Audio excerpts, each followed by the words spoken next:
South Australia has such a long history with wine making with German families in the Barossa Valley and in the Adelaide Hills. Kaesler was started by Reid Boswood and my husband Ed. We thought up this idea back in 1992, thought of having a winery in South Australia. We got different vineyards in the area. Most of the grapes come from the property itself.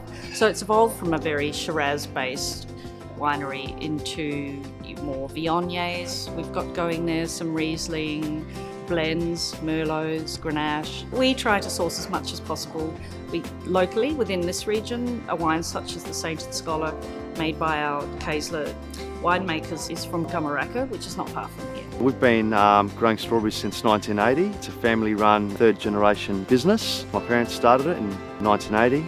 Probably only grew about a hectare of strawberries back then, and now we grow about 20 hectares. Because it's a family business and there's a lot of pride and attention to detail.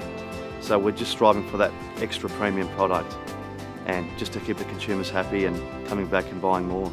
Everyone here supports the South Australian product.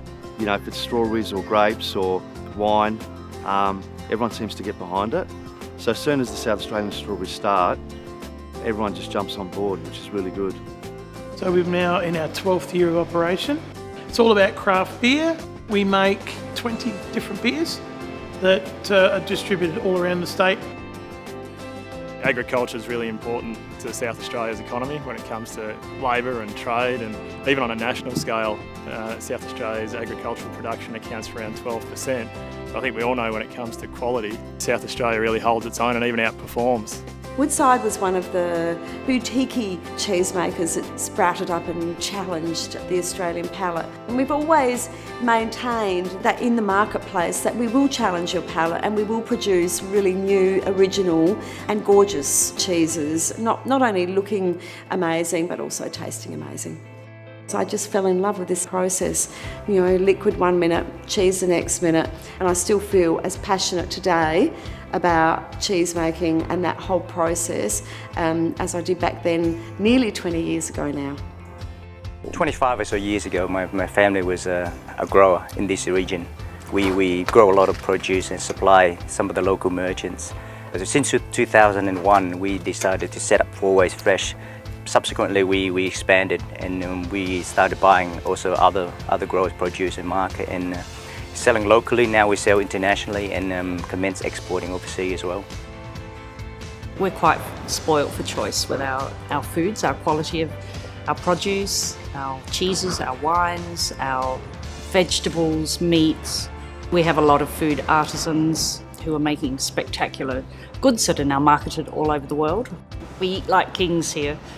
There is an enormous amount of fresh produce available made locally. The Adelaide Hills is well known for obviously its wine business, but there's an apple business, there's pears, there's strawberries, there's livestock, all sorts of things everywhere, and it's all right on your doorstep. So if I use those products, my product's going to be fresher as a result. I see the next 5-10 years as a great growth opportunity. Australia, we're very fortunate to have that clean green image, and we as a company have been in the industry for a long time, and we are marketing that to get some of our product into Asia. We've been really fortunate to win a contract with Madison Square Garden where we supply one of our cheeses which is called Monet, named after Monet's garden, for their luxury boxes. I'm talking thousands of cheeses going over to Madison Square Garden. Australian ingredients, they're in abundance. I make a cheese with green ants on it. That's also supporting some of the Indigenous communities. So we hope that we're also creating jobs through our success.